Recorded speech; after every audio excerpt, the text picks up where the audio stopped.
السلام علیکم dear friends, welcome to the channel جو کہ ہے ایپیسوڈک ناول سٹوریز۔ ناول کا نام ہے عشق اور اس کو لکھا ہے اریج شاہ نے، جس کی قسط نمبر ہے 7۔ یہ تم کیا کہہ رہے ہو شہریار؟ تم کسی لڑکی سے شادی کرنا چاہتے ہو؟ آسیہ گھبراتے ہوئے لہجے میں سرگوشیانہ انداز میں بولی۔ جی ماما، میں شادی کرنا چاہتا ہوں۔ ایک لڑکی مجھے بہت پسند ہے اور آپ لوگوں کو میرے ساتھ چل کر اس لڑکی کا ہاتھ مانگنے جانا ہوگا، وہ بھی جلدی، کیونکہ کچھ لوگ اس لڑکی کا رشتہ مانگنے والے ہیں اور وہ لوگ ان کی فیملی میں سے ہیں۔ وہ ضرور مہر کا رشتہ انہیں دے دیں گے، اسی لیے میں چاہتا ہوں کہ آپ لوگ پہلے چلیں اور مہر کا رشتہ مانگیں میرے لیے۔ لیکن یہ ممکن نہیں ہے، راہیل اس کی بات کاٹتے ہوئے بولا۔ کیوں ممکن نہیں ہے بابا؟ میں مہر کو چاہتا ہوں، اسے شادی کرنا چاہتا ہوں اور آپ لوگوں کو میرے ساتھ چلنا ہوگا، وہ ضدی لہجے میں بولا۔ دیکھو شہریار، میری بات سمجھنے کی کوشش کرو، اتنا آسان نہیں ہے، تمہاری شادی نہیں ہو سکتی، راہیل نے سمجھاتے ہوئے کہا۔ شادی نہیں ہو سکتی کا کیا مطلب ہے بابا؟ شہریار پریشان سے انہیں دیکھنے لگا۔ شاید وقت آ گیا ہے اسے سب کچھ بتانے کا۔ دیکھو شہریار، یہ نہیں ہے کہ تم مہر سے شادی نہیں کر سکتے، تم کسی سے بھی شادی نہیں کر سکتے، آسیہ سمجھانے والے انداز میں بولی۔ تو اس چیز کی کوئی وجہ بھی تو ہوگی، شہریار انہیں دیکھتے ہوئے پوچھنے لگا۔ فی الحال اسے اپنے ماں باپ کی بالکل بھی بات سمجھ نہیں آ رہی تھی۔ دیکھو بیٹا، ضد مت کرو، کوئی وجہ ہی ہے جو ہم تمہیں منع کر رہے ہیں۔ فی الحال ہم تمہارا رشتہ لے کر کہیں نہیں جا سکتے اور نہ ہی تم اس لڑکی سے شادی کر سکتے ہو، بھول جاؤ اس لڑکی کو، راہیل صاحب نے سمجھاتے ہوئے کہا۔ کیا ہو گیا ہے بابا آپ کو؟ میں اس سے محبت کرتا ہوں، اسے شادی کرنا چاہتا ہوں، کچھ ہی دنوں میں اس کی فیملی ممبر اس کا رشتہ لے کر آ جائیں گے اور میری پہلی محبت کسی اور کی ہو جائے گی، اور آپ لوگ چاہتے ہیں کہ میں اسے بھلا دوں؟ یہ ممکن نہیں ہے بابا، وہ میری پہلی محبت ہے، میں اسے شادی کرنا چاہتا ہوں، اسے اپنے گھر لے کر آنا چاہتا ہوں، اس کے ساتھ اپنی دنیا بسانا چاہتا ہوں۔ ایک بات کان کھول کر سن لے بابا، اگر بندہ اپنی مہر کو میری زندگی میں شامل نہیں کیا تو میں یہاں سے چلا جاؤں گا ہمیشہ کے لیے۔ آپ لوگوں کو تو ویسے بھی عادت ہے مجھے خود سے دور رکھنے کی، لیکن میں بھی آپ لوگوں سے بالکل دور چلا جاؤں گا۔ مجھے وہ لڑکی چاہیے کسی بھی قیمت پر، میں محبت کرتا ہوں اس سے۔ شہریار صدمے سے اپنے ماں باپ کو سمجھانے کی آخری کوشش کر رہا تھا۔ کوئی اسے کوئی وجہ نہیں بتا رہے تھے، اس کی مہر کی شادی بھی کروانے کے حق میں نہ تھے۔ شہریار نے آسیہ اور راہیل صاحب کو بہت پریشان کر دیا تھا، جبکہ وہ انہیں پریشان حالت میں چھوڑ کر اپنے کمرے میں چلا گیا۔ آج میں نے مہر کی ساری انفارمیشن نکال لی ہے، مجھے اس کے بارے میں سب کچھ پتہ چل چکا ہے، میں تمہیں ایڈریس سینڈ کرتا ہوں، تم اس کا رشتہ لے کر آ جاؤ۔ زیان نے اسے ساری خبر دی۔ تھینک یو زیان، لیکن ماما بابا نہیں مان رہے، وہ کہہ رہے ہیں کہ وہ میری شادی نہیں کروائیں گے، صرف مہر سے ہی نہیں بلکہ کسی سے بھی نہیں، اور وجہ بھی نہیں بتا رہے، نہ جانے کیا ریزن ہے، لیکن جو بھی ہے وہ میرے ماں باپ ہیں، میں انہیں منا لوں گا، لیکن تم دھیان رکھنا تب تک مہر کے لیے اس چاکلیٹ کا رشتہ نہ آ جائے۔ تم میری بات کو سمجھ رہے ہو نا زیان؟ شہریار نے اسے سمجھانے والے انداز میں کہا تو زیان نے اسے مطمئن کیا۔ تم پریشان مت ہو شہریار، یار تم پر اپنے ماں باپ کو بس مناؤ، انہیں لے کر آؤ، جب تک تمہیں ٹینشن لینے کی ضرورت نہیں ہے، اس کو میں دیکھ لوں گا۔ تھینک یو سو مچ زیان، تم واقعی میرے سچے دوست ہو، اس نے دل سے کہا تھا۔ جانتا ہوں زیادہ مسکا لگانے کی ضرورت نہیں ہے، چل جا اور اپنے ماں باپ کو منا۔ زیان نے ہنستے ہوئے فون بند کیا۔ شہریار بیٹا، کچھ دکھاؤں تمہیں میری جان؟ آسیہ نے اس کے کمرے میں آتے ہوئے کہا۔ جب وہ آیا تو اس نے کہا تھا کہ اسے بہت سخت بھوک لگی ہے، اور پھر ڈائننگ ٹیبل سے وہ اٹھ کر اندر آ گیا۔ بنا ایک بھی نوالا کھائے۔ مجھے کچھ نہیں کھانا، مجھے بس یہ پتا ہے کہ مجھے مہر سے شادی کرنی ہے کسی بھی قیمت پر۔ آپ لوگوں کو میرے ساتھ چلنا ہوگا، آپ لوگ میرے ساتھ چل رہے ہیں یا نہیں؟ مجھے جواب دیں، وہ ضدی لہجے میں بولا۔ شہریار بیٹا، یہ ممکن نہیں ہے۔ لیکن کیوں ممکن نہیں ماما؟ کوئی وجہ تو بتائیں، آپ کی یہ ادھوری بات آدھی ہے اور مجھے کچھ سمجھ نہیں آ رہا۔ مجھے وجہ بتائیں کہ میں مہر سے شادی کیوں نہیں کر سکتا، آپ مجھے وجہ بتائیں۔ ابھی میں کھانا کھاؤں گا۔ وہ جتنا اپنے ماں باپ سے دور ہو رہا تھا اتنا ہی وہ ان کے دل کے قریب تھا۔ وہ دونوں اسے دکھی نہیں دیکھ سکتے تھے، لیکن اس کمرے کا راز بھی اس پر کھولنا اس کے بس کی بات نہیں تھی۔ نہیں ماما، آپ ایسے نہیں جا سکتی، آپ کو مجھے وجہ بتانی ہوگی۔ انہیں کھڑے ہوتے ہوئے دیکھ کر شہریار ان کا ہاتھ تھام لیا۔ ہم کل صبح مہر کا رشتہ مانگنے اس کے گھر جائیں گے، اور اگر وہ لوگ اس رشتے کے لیے مان گئے تو کراچی والے بنگلے میں ہی ہم تمہارا نکاح کریں گے، اور وہیں سے تم مہر کو لے کر ہمیشہ کے لیے کینیڈا واپس چلے جاؤ گے، بابا نے اس کے کمرے میں داخل ہوتے ہوئے کہا۔ کیا مطلب؟ آپ لوگ نہیں چاہتے کہ میں یہاں رکوں؟ وہ شکی انداز میں لوگوں کو دیکھتے ہوئے بولا۔ ہاں، ہم نہیں چاہتے کہ تم یہاں رکو اور اب کوئی بحث نہیں ہوگی. ہم تمہاری بات مان رہے ہیں اور تمہیں خاموشی سے ہماری بات ماننی ہوگی. اب آرام سے بیٹھ کر کھانا کھاؤ، راحیل صاحب نے سخت لہجے میں کہا تھا، جبکہ شہریار تو بس یہی سوچ کر خوش ہو چکا تھا کہ اس کے من کی مراد پوری ہونے جا رہی ہے. آخر 2 گھنٹے بھوکے رہ کر اس نے اپنی خواہش پا ہی لی تھی. سکندر اور علی کو واپس آئے ہوئے آج 3 دن گزر گئے تھے. علی جب کسی بھی حال میں نہ مانا تو سکندر نے ایک آخری بار اس کی منت کی کہ اسے اس لڑکی سے ملنے جانے دے.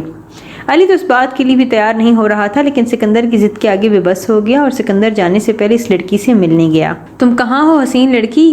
میں آج واپس جا رہا ہوں. وہ اسی پہاڑی پر کھڑا اونچی آواز میں سے پکار رہا تھا. میں تم سے محبت کرتا ہوں، بے پناہ محبت. جلدی واپس آنے کی کوشش کروں گا، لیکن میرے جانے سے پہلے تم مجھے کوئی امید تو دو. میں کس امید پر واپس آؤں؟ کیا تم بھی میرے لیے وہی محسوس کرتی ہو جو میں محسوس کرتا ہوں؟ مجھے کوئی تو اشارہ دو. تم میرے سامنے کیوں نہیں آتی؟ وہ اونچی آواز میں بول رہا تھا جب اسے اپنے پیچھے کسی کی آہٹ محسوس ہوئی. وہ اسے کچھ فاصلے پر کھڑی آنکھوں میں آنسو لیے اسے دیکھ رہی تھی.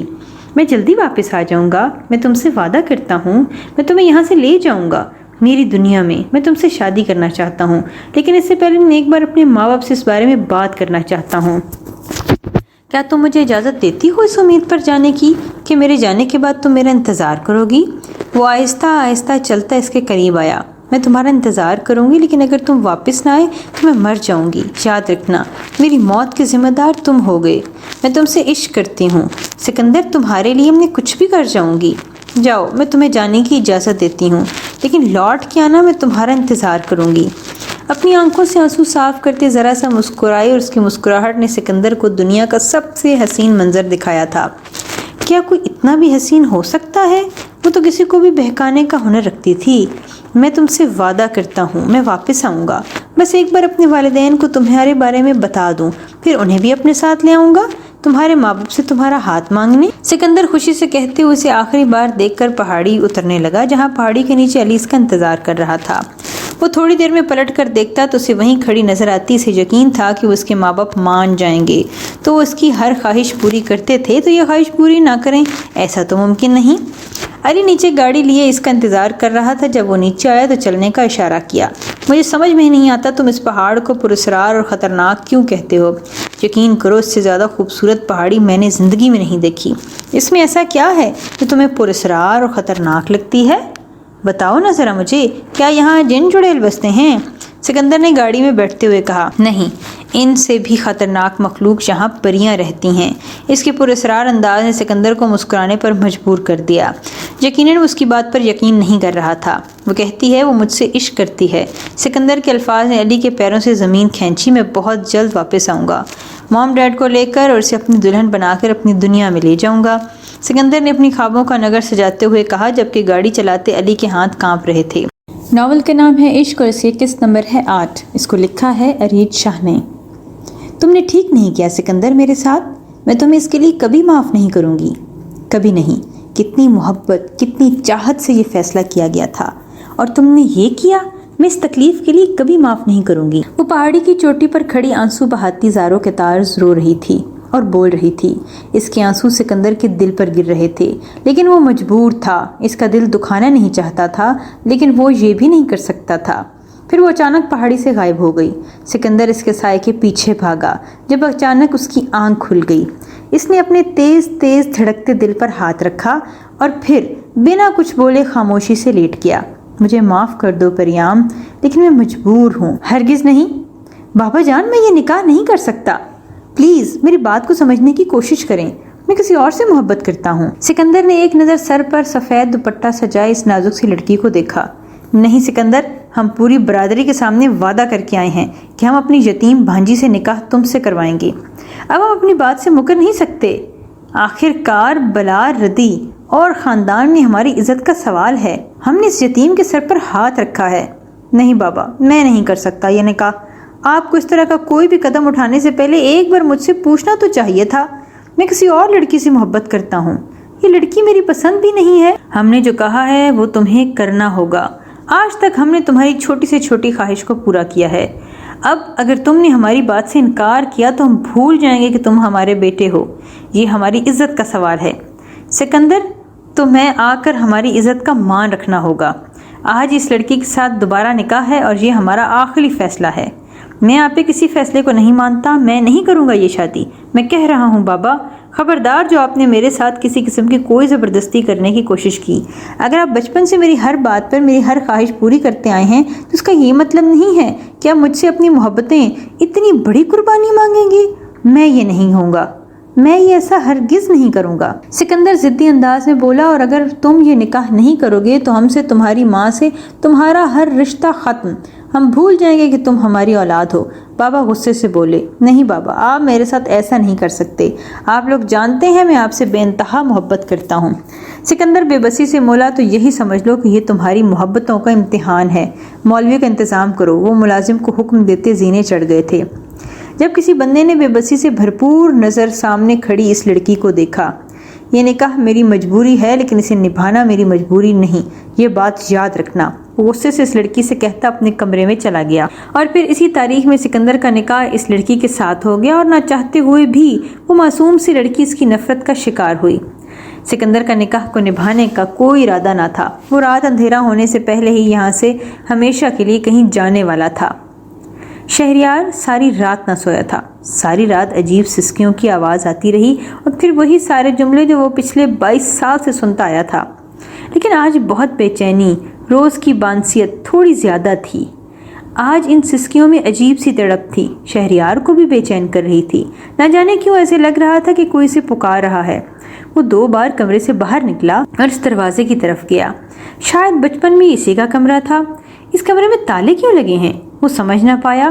وہ صبح اٹھ کر اپنی ماں سے اس بارے میں پوچھنا چاہتا تھا، لیکن اس کے باوجود بھی وہ زیادہ دیر وہاں نہ رکا۔ اس وقت مہر کے علاوہ وہ کچھ نہیں سوچنا چاہتا تھا۔ ساری رات ایک پل کو بھی اس کی آنکھ نہ لگی، لیکن ان سب سے زیادہ خوشی صبح مہر کے گھر جانے کی تھی، جہاں زیان ان لوگوں کو شہریار کے بارے میں مکمل معلومات فراہم کر چکا تھا۔ وہ لوگ بزنس کے تھرو انہیں کچھ حد تک جانتے بھی تھے، اور یہی بات شہریار کو اور زیادہ پر امید کر رہی تھی۔ علی، وہ کہاں چلا گیا ہے؟ بتاؤ مجھے۔ اس طرح سے ایک رات کی دلہن کو چھوڑ کر کوئی اس طرح سے گھر سے غائب ہوتا ہے کیا؟ بابا غصے سے علی سے پوچھ رہے تھے، کیونکہ وہ جانتے تھے کہ سکندر علی کے علاوہ اور اس کا کوئی دوست نہیں ہے۔ علی اس کے بارے میں سب کچھ جانتا ہے۔ مجھے نہیں پتا انکل، اس نے اس بارے میں مجھ سے کوئی بھی بات نہیں کی اور نہ ہی اس نے مجھے کچھ بتایا ہے۔ میں تو خود سوچ رہا ہوں کہ اچانک وہ کہاں چلا گیا ہے، ابھی کل ہی تو اس کا نکاح ہوا ہے۔ علی اس کے نکاح کو سوچ کر کتنا خوش تھا کہ اب شاید اس پری کو بھول جائے گا۔ اس کے غائب ہونے نے اسے اتنا ہی بے چین کر دیا تھا۔ علی، تمہیں اندازہ تو ہوگا کہ وہ کہاں جا سکتا ہے؟ آج ولیمہ ہے، اس کا پوری برادری میں ہماری ناک کٹ جائے گی۔ پلیز کچھ کرو، اسے واپس لے کر آؤ۔ آخر وہ کہاں جا سکتا ہے؟ بابا نے بے چینی سے پوچھا۔ انکل، مجھے لگتا ہے کہ وہ واپس میرے آبائی علاقے میں چلا گیا ہے۔ انکل، وہاں ایک بہت پراسرار پہاڑی ہے جہاں کے واقعے مشہور ہیں کہ وہاں پریاں رہتی ہیں۔ بہت سارے لوگ تو وہ راستہ بھی چھوڑ چکے ہیں، لیکن سکندر وہاں گھومنے گیا تھا۔ اس نے کہا تھا کہ اسے وہاں کوئی لڑکی ملی ہے جس سے وہ محبت کرتا ہے۔ اسی سب چیزوں سے ڈر کر میں اسے یہاں واپس لے آیا تھا۔ علی سمجھ چکا تھا کہ سکندر اگر شادی کی وجہ سے گھر چھوڑ کر گیا ہے تو یہ واپس وہیں گیا ہوگا اور وہ اسے مزید مصیبت میں نہیں ڈال سکتا تھا۔ اب چھپانے کا کوئی فائدہ بھی نہیں تھا۔ علی نے سب کچھ بتا دیا۔ اب کیا ہوگا؟ کیا وہ پری اس کا پیچھا چھوڑ دے گی؟ بابا نے پریشانی سے پوچھا۔ انکل، میں بس اتنا جانتا ہوں کہ اگر ایک پری ذات کسی انسان سے عشق کر بیٹھے تو نسلوں تک اس کا پیچھا نہیں چھوڑتی۔ علی نے بنا کچھ بھی چھپائے سچائی بیان کی۔ دیکھو پریام، میں سب کچھ چھوڑ آیا ہوں صرف تمہارے لیے۔ میں تمہیں بے تحاشا چاہتا ہوں، میں تم سے شادی کرنا چاہتا ہوں۔ پریام، کیا تم مجھ سے نکاح کرو گی؟ پہاڑی کے ایک درخت کی طرف بیٹھا تھا جبکہ اس کی دوسری طرف وہ شرابہ حسن بیٹھی تھی، اس کی باتیں سن رہی تھی۔ میں تمہارا ہی انتظار کر رہی تھی سکندر، تمہارے اس وعدے پر کہ تم واپس آؤ گے۔ دیکھو میرا یقین کتنا سچا ہے، تم واپس آ گئے ہو میرے لیے۔ میں تم سے نکاح کرنے کے لیے تیار ہوں۔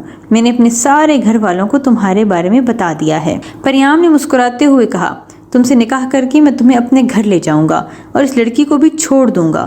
اس کے ساتھ پاپا نے زبردستی میرا نکاح کروایا ہے؟ سکندر نے اس کے حسین چہرے کو دیکھتے ہوئے کہا، نہیں سکندر، تم اسے چھوڑنے کی ضرورت نہیں ہے، میں اپنا دل بڑا کر لوں گی۔ تم بے شک اسے اپنے نکاح میں رکھو، بس میرے حصے کی محبت مجھے دیتے رہنا، میں تمہارے لیے کسی بھی حالات میں گزارا کر لوں گی۔ وہ اس کے سینے پر سر رکھ کر بولی تھی، جبکہ وہ گھر سے ہی فیصلہ کر کے آیا تھا پریام سے نکاح کے فوراً بعد ہی وہ اسے طلاق دے دے گا۔